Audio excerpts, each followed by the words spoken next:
GM's CEO issues warning over cheap Chinese EVs in North America. Cheap Chinese EVs present a slippery slope, says GM CEO. Canada's recent deal to let in an allotment of up to 49,000 Chinese-built EVs each year is, according to General Motors chief executive Mary Barra, a risk to North American auto manufacturing. The deal will reduce the effective tariff rate of the imported vehicles from a prohibitive 100% down to a much more palatable 6.1%. This might seem like a tidal wave on the U.S. auto industry's imports to Canada, but in reality, it represents just 3% of Canada's total annual vehicle sales. Still, Barra insists that the move is short-sighted and could lead to much bigger threats to established players. Here is an exclusive from the Wall Street Journal. Barra said Canada's China deal, announced earlier this month, is counter to building a strong North American industrial base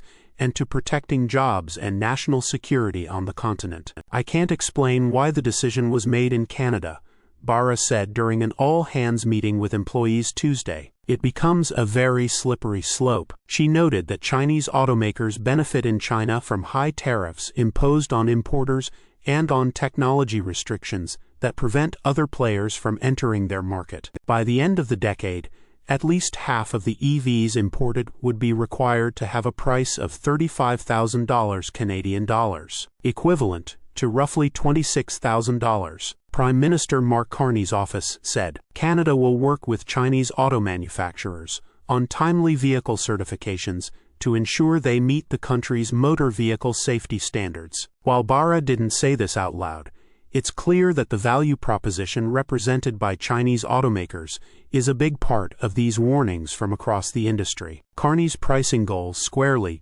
target the affordable end of the market, which American automakers aren't exactly dominating today. But at least one critic hit back at Barra from Automotive News Canada, saying this is at least a partially self-inflicted wound, because GM has been winding down so many investments in the Canadian auto sector as of late. It's not lost on me, or likely the thousands of GM Canada employees, that she made the comments 3 months after GM killed the BrightDrop EV commercial van line, which led to the idling of the GM Cami plant in Ingersoll, Ont. And the comments came just 3 days before the automaker ends the midnight shift at its Oshawa assembly plant. And still, she just can't explain why Canada would look for investment elsewhere, even if elsewhere is China. It's because there's been no investment from General Motors of late. Indeed, GM has steadily eroded its manufacturing footprint in Canada, shuttering plants over the last several years. None of GM's decisions seems geared toward building a strong North American industrial base. They aren't actions taken when protecting jobs, are they? Meanwhile,